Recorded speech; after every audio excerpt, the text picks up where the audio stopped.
ప్రియులారా, మన ప్రభు అయిన యేసు క్రీస్తు నామంలో మీకు శుభోదయం. ఆయనను గూర్చి అనుదిన ఆత్మీయ ఆహారం, నవంబర్ 21 శుక్రవారం. నేటి మన ధ్యాన లేఖనం పేతురు రాసిన 2వ పత్రిక 2వ అధ్యాయం 14వ వచనం. వ్యభిచారిణిని చూచి ఆశించుచు పాపము మానలేని కన్నులు గలవారు. వ్యాఖ్యానాంశం: విశ్వాసి నూతన సృష్టి. వ్యాఖ్యాన అంశం: విశ్వాసి నూతన సృష్టి. వ్యాఖ్యానం: రక్షణ యొక్క ఔన్నత్యాన్ని అనుభవించిన వాడు పాపం చేయక మానలేడు. దీనికి మత్తయి సువార్త 7వ అధ్యాయం 16వ వచనం సరిపోతుంది.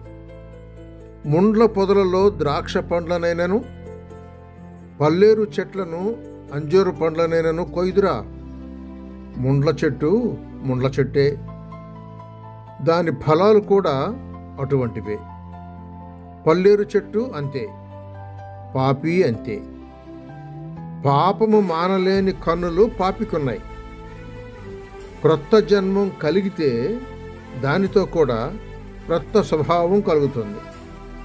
ఆ క్రొత్త స్వభావం పాపం చేయదు, పాపం చేయనేరదు. క్రొత్త స్వభావంతో కూడా పరిశుద్ధాత్మ దానంగా నొసగబడును గనుక ఆయన రావడంతో రోమీయులకు రాసిన పత్రిక 8వ అధ్యాయం 2వ వచనం చెబుతున్నట్లు ఆత్మ నియమము అన్నది ఆచరణలోకి తేబడుతుంది.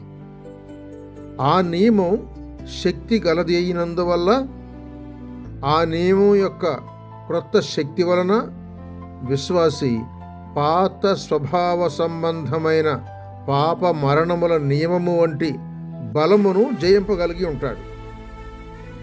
ఇంత మట్టుకు జరిగితేనే తప్ప పాపి తాను పాపము చేయక మానలేడు. పాపంలో కన్నులు కూడా ఇమిడి ఉన్నాయి. పాపం మానలేని కన్నులు పాపాత్మునివి. అయితే అట్టి కన్నులకు చాలినంత గొప్ప మందు క్రీస్తులో ఇవ్వబడింది. అదేది? గలతీయులకు రాసిన పత్రిక 3వ అధ్యాయం 1వ వచనం జవాబుగా ఉంది. మీ కన్నుల ఎదుట సిలువ వేయబడిన వాడైనట్టుగా యేసు క్రీస్తు వర్ణించబడ్డాడు. అంతే చాలును.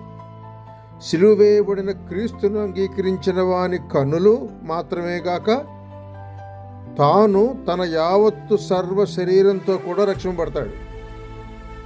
ఆ రక్షణలో గొప్ప మార్పు ఇమిడి ఉంది. కావున క్రీస్తులో క్రొత్త సృష్టి అయిన భక్తుడు ఆ పాత వాటిని గతించిపోజేయను. 2వ కొరింథీ 5:17 ధ్యానించండి. సహోదరుడు సైలస్ ఫాక్స్. శుభములతో వందనాలు.